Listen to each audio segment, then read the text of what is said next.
students, welcome to Abhigyan Academy. Let us discuss today's important topic, that is your non-constitutional bodies. So when we talk about the non-constitutional bodies, there are different types of bodies in India. Like we have the constitutional bodies that you will find mentioned in the constitution itself. उसके लिए specially articles होगा और हमारे constitution में mention होगा. वैसे ही हमें non constitutional bodies मिलते हैं जो गवर्नमेंट के एक्शन से एस्टैब्लिश होता है. जैसे कि एग्जीक्यूटिव बॉडी है हमारे इंडिया में, फॉर एग्जांपल आप नीति आयोग को बोल सकते हो. वैसे ही हमारे इंडिया में स्टेट्यूटरी बॉडीज मिलेंगे. स्टेट्यूटरी बॉडीज मतलब उस बॉडी को एस्टैब्लिश किया गया है कोई एक्ट के अंडर में. ठीक है, तो नॉन कॉन्स्टिट्यूशनल बॉडीज मतलब वो बॉडीज है जो कॉन्स्टिट्यूशन में मेंशन नहीं किया गया है और वो गवर्नमेंट ने अपने अंडर में बनाया है. ये या तो एग्जीक्यूटिव बॉडी भी हो सकता है या फिर वो स्टेट्यूटरी बॉडी भी हो सकता है. ठीक है, तो आज के लेक्चर पे हम लोग कुछ इंपॉर्टेंट नॉन कॉन्स्टिट्यूशनल बॉडीज के बारे में बात करेंगे. फॉर एग्जाम्पल हमारे पास है non constitutional bodies like created under an act के अंडर में अगर हम लोग क्रिएट करेंगे that body will be called as a statutory body. जैसे कि नेशनल ह्यूमन राइट्स कमीशन है, सेंट्रल इंफॉर्मेशन कमीशन है, उसके बाद में सेंट्रल विजिलेंस कमीशन है, उसके बाद में national commission for the control for the constitution के लिए रिव्यूइंग के लिए है, उसके बाद में लोकपाल के लिए है. तो ये बहुत सारे हैं. ठीक है, प्रोटेक्शन ऑफ सिविल राइट्स के लिए है.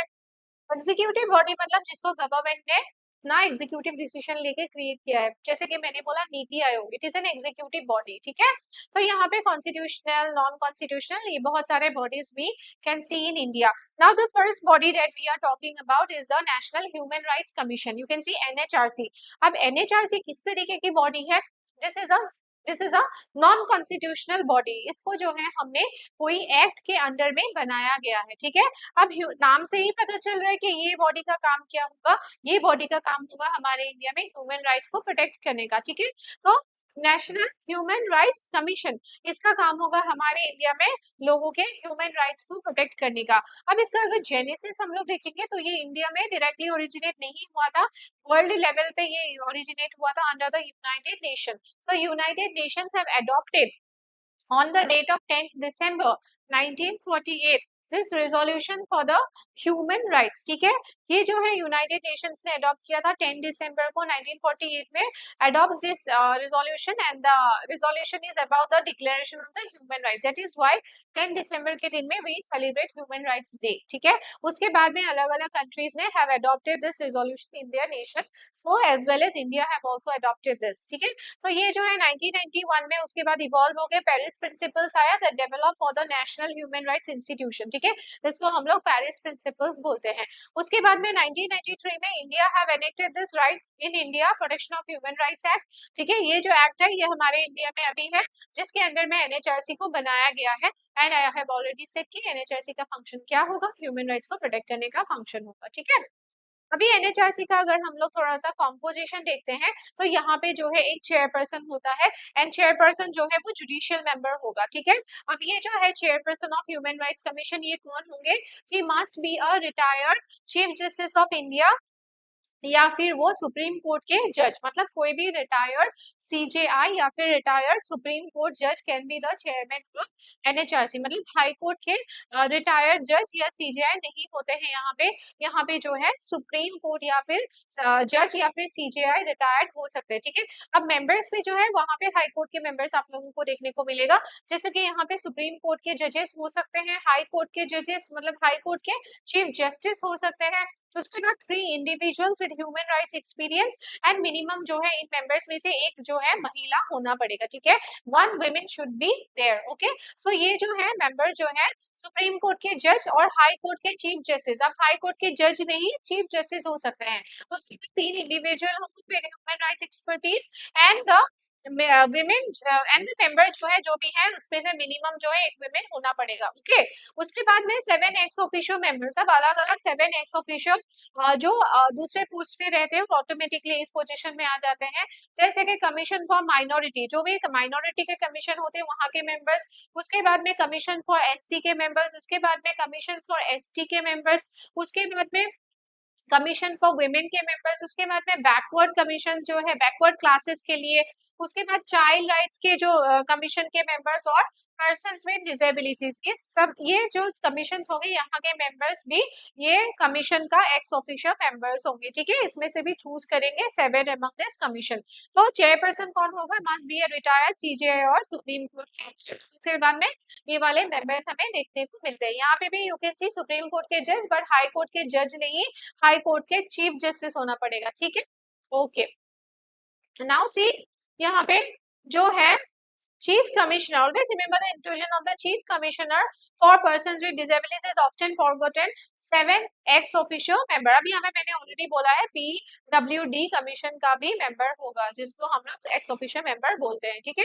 अभी टेन्योर देख लेते हैं थोड़ा सा मेंबर्स का एनएचआरसी का। इनका जो टेन्योर है, मतलब मेंबर्स का जो टेन्योर है इस कमीशन का, ये जो होता है 3 साल या फिर 70 years, which ever is earlier. मतलब the members that are appointed under this commission will have a tenure of 3 years या फिर 70 years, which ever is earlier. मतलब 70 years से ज्यादा जो है नहीं होना चाहिए। मतलब अगर कोई बंदा जो है या फिर अगर कोई मैन या वुमेन ज्वाइन कर रहा है इस कमीशन को as a member in 69 age, ठीक है, 69 के एज पे ज्वाइन कर रहा है तो उनको 70 ईयर, 1 साल में ही उनको उनका जो है रिटायरमेंट हो जाएगा, ठीक है। उसके बाद में पोस्ट रिटायरमेंट, ठीक है, पोस्ट रिटायरमेंट के आफ्टर द रिटायरमेंट वो लोग एलिजिबल है या नहीं है, मतलब 70 ईयर्स तो नहीं होना पड़ेगा in this case reappointment. They are eligible for reappointment but not permitted further employment in central और स्टेट गवर्नमेंट। सेंट्रल और स्टेट गवर्नमेंट में इन लोगों का रीअपॉइंटमेंट नहीं होता है, ठीक है। बट इन अदर केस यहाँ पे जो है हम लोग रीअपॉइंटमेंट उनका देख सकते हैं, बट यहाँ पे एज लिमिट क्या है, 70 है, ठीक है। उसके बाद में पावर्स अगर देखते हैं, they possess the powers of a civil court, ठीक है। यहाँ पे क्रिमिनल कोर्ट नहीं होगा, सिविल कोर्ट होगा, ठीक है। कोई भी ह्यूमन राइट्स अगर यहाँ पे वायोलेट होता है तो वो लोग जो है अपना सो मोटो खुद से भी वो लोग इंक्वायरी कर सकते हैं, ठीक है। तो इनके पास में सिविल कोर्ट का पावर दिया गया है। Identify the grounds refer to the supreme court. अगर उनको लगता है कहीं पे वायलेशन हो रहा है तो उन लोग को ग्राउंड्स को लेके जो है वो केस जो है वो सुप्रीम कोर्ट को रेफर करेंगे। देन प्रेसिडेंट जो है उस इंडिविजुअल को जो है रिमूव कर देगा अगर कोई ऐसा कर रहा है। सुप्रीम कोर्ट जो है इस पे इंक्वायरी करेगा एंड कोर्ट जो है वो कंफर्म करेगा जो भी ग्राउंड्स के बेसिस पे ऐसा हो रहा है। अब एम्फेसिस क्या है, एम्फेसाइज द कॉन्ट्रडिक्शन, मतलब reappointment with in NHRC is eligible but any further government employment strictly prohibited. Central और स्टेट के अंडर में एम्प्लॉयमेंट जो है नहीं हो सकता है। अब यूनाइटेड नेशन जो है ह्यूमन राइट्स काउंसिल, ठीक है, ये जो है यूएनएचआरसी यूनाइटेड नेशंस के अंडर में बॉडी है। This was created by the United nation general assembly 2006 में, ठीक है। और 15 मार्च 2006 में ये कहाँ पे बैठती है, इनका जो है एनुअल सेशंस एंड ऑल कहाँ पे होता है, जिनेवा में होता है। This has replace the former United commission on human rights. इस बॉडी ने यूएनएचआरसी ने इस बॉडी को रिप्लेस किया है। यहाँ पे जो है 47 मेंबर स्टेट्स मतलब कंट्रीज के बारे में बात किया जा रहा है, elected by the general assembly, okay. Then हम लोग और दूसरे बॉडी के बारे में अभी थोड़ा सा बात करते हैं, that is your central information commission. अब नाम से ही पता चल रहा है कि ये हमें क्या प्रोवाइड करेगा, इंफॉर्मेशन प्रोवाइड करेगा। आपको कोई भी अगर इंफॉर्मेशन चाहिए आप क्या फाइल करते हो, आप आरटीआई फाइल करते हो। आरटीआई मतलब क्या है, right to information. Right to information जहां आप फाइल करते हो तब आपको जो भी इंफॉर्मेशन चाहिए होता है, कोई गवर्नमेंट की पॉलिसी चल रही है, any scheme, any expenditure about the government projects, infrastructure projects, इसके ऊपर कोई भी अगर इंफॉर्मेशन चाहिए you can file an RTI and then you will get the information from the CIC, ठीक है। अब ये जो बॉडी है this was establish under the right to information act 2005। आप लोग देख सकते हो ये आरटीआई एक्ट जो है 2005 के अंडर में सेक्शन 15 के अंडर में इसको एस्टैब्लिश किया गया था। और इसकी जो मिनिस्ट्री है this is ministry of personal, ठीक है। Ministry of personnel public grievance and pension के अंडर में ये जो है बॉडी आता है। इसमें कितने मेंबर्स होते हैं, election information commissioner and maximum 10 information commissioner. अब ये जो है एक मल्टी मेंबर बॉडी है, यहाँ पे एक जो है चीफ इंफॉर्मेशन कमिश्नर होगा और बाकी मैक्स टू मैक्स 10 जो है इंफॉर्मेशन कमिश्नर होगा। मतलब यहाँ पे सीआईसी को मिला के 11 मेंबर्स होते हैं, ठीक है। अब सीआईसी जो है क्या करेंगे, जो भी गवर्नमेंट के रिलेटेड एक्सपेंडिचर या कोई भी प्रोजेक्ट में अगर हमने आरटीआई फाइल किया है तो फिर वहां पे हमें इंफॉर्मेशन दिया जाएगा, ठीक है। So this CIC address the grievances of the central government entity, जैसे कि मिनिस्ट्रीज, पब्लिक सेक्टर अंडरटेकिंग जो भी पीएसयूज है, फाइनेंशियल इंस्टीट्यूशंस, उसके बाद में जो भी offices under the central government आता है और जो भी offices under the union territory आता है, ये इसको कवर करता है। ठीक है, अब ये सेंट्रल गवर्नमेंट के साथ ही बेसिकली डील करता है। क्यों? बिकॉज स्टेट गवर्नमेंट के पास में हमारे पास अलग से स्टेट इंफॉर्मेशन कमीशन होता है, तो वो एसईसी जो है स्टेट गवर्नमेंट के अंडर में काम करता है, और ये जो है ना सीआईसी, ये सेंट्रल गवर्नमेंट के अंडर में काम करता है। ठीक है, उसके बाद में अपॉइंटमेंट कैसे होता है? अपॉइंटमेंट के लिए this member is appointed by the president, पर प्रेसिडेंट का इंडिविजुअल डिसीजन नहीं होता है। President is recommended by a selection committee. Okay, so president is recommended by selection committee. उस सिलेक्शन कमिटी में कौन कौन मेंबर होगा? Prime minister as the chairperson, then we have the leader of opposition in the Lok Sabha, then we have a union cabinet minister nominated by the prime minister. So committee में कौन कौन members होंगे? Prime minister as the chairperson, leader of the opposition in the Lok Sabha, and union cabinet minister nominated by the prime minister, and they will recommend the names to the president, and then the members of the CIC will be appointed by the president. Okay, now they are appointed by the president on the recommendation of that committee. Then reappointment, not eligible for reappointment, though an IC may be elevated to chief IC. मतलब मैंने बोला कि 10 जो है वो information commissioners होंगे, so that 10 ICs में से कोई भी आईसी जो है बाद में रीअपॉइंट करके चीफ इंफॉर्मेशन कमिश्नर बन सकता है। ठीक है, अदरवाइज चीफ इंफॉर्मेशन कमिश्नर अगर रिटायर होता है तो उनका फिर रीअपॉइंटमेंट नहीं होता है। ठीक है, clear? See here, the leader of opposition must specifically from Lok Sabha, not Rajya Sabha. ठीक है, कमिटी में the committee member that I have said the leader of opposition that will be from Lok Sabha, not Rajya Sabha. ठीक है, वो लोक सभा से belong करेंगे। Next important body is your central vigilance commission. अब विजिलेंस कमीशन क्या देखता है? विजिलेंस मतलब क्या? जब हम लोग कोई चीज को देखते हैं, ऑब्जर्व करते हैं, मतलब नजर में रखते हैं। अब ये क्या करेगा? ये बॉडी जो है करप्शन को देखेगा। ठीक है, this body will deal with the corruption cases, मतलब कोई करप्शन एंड ऑल वैसा related. Now the tenure of this is also a statutory body. ठीक है, अब ये जो है सीबीसी, इनके मेंबर्स का टेन्योर होता है 4 इयर्स या फिर 65 years, which ever is earlier.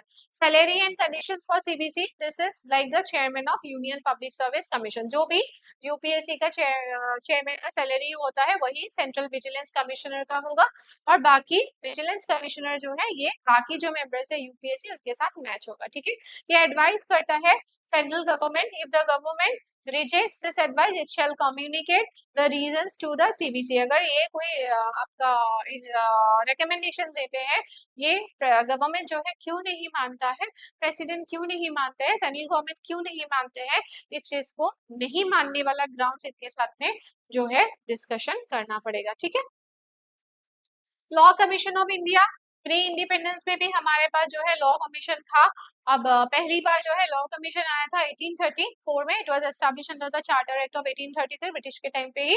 And this committee was actually headed by lord Macaulay. उन्होंने बहुत सारे रिकमेंडेशंस भी दिए थे, जिसके थोड़े थोड़े पॉइंट्स हमारे इंडिया में इम्प्लीमेंट भी हुए थे। पोस्ट इंडिपेंडेंस में after 1947 law commission was establish in 1955, and it was chaired for the first time by MC Setalvad, former attorney general of India. ठीक है, तो लॉ कमीशन का अगर हम लोग ओरिजिन के बारे में बात करते हैं, then it was there in the pre independent India also, pre independence era also, and in the post independence era also. ठीक है, उसके बाद में लॉ कमीशन ऑफ इंडिया का अगर हम लोग कॉम्पोजिशन देखते हैं, then it is a non statutory body, executive order के थ्रू में हमारे इंडिया में बना है। प्री इंडिपेंडेंस में तो ये स्टैट्यूटरी बॉडी था, बट ये आपका इंडिपेंडेंस के बाद में अभी हम लोग इसको स्टैट्यूटरी बॉडी नहीं बोलते, एग्जीक्यूटिव बॉडी बोलते हैं। ठीक है, this is a executive body. Composition क्या है? 3 ईयर टर्म्स है, चेयरपर्सन है एक, और उसके साथ में 6 मेंबर्स है minimum.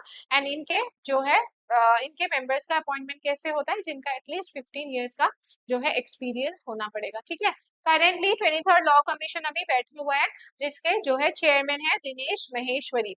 repeal obsolete laws, conduct post audits of socio-economic legislation and implement the directive principles। अब जो भी है सेंट्रल गवर्नमेंट से रिलेटेड वो चीजें यही देखेंगे। तो ये जो बॉडीज है, फर्स्ट हम लोग 2 पार्ट में पढ़ेंगे। फर्स्ट पार्ट में हम लोगों ने लॉ कमीशन तक ही देखा है, बाकी के जो बॉडीज है वो हम लोग सेकंड वीडियो में सेकंड वाले पार्ट में देखेंगे। ठीक है, थैंक यू।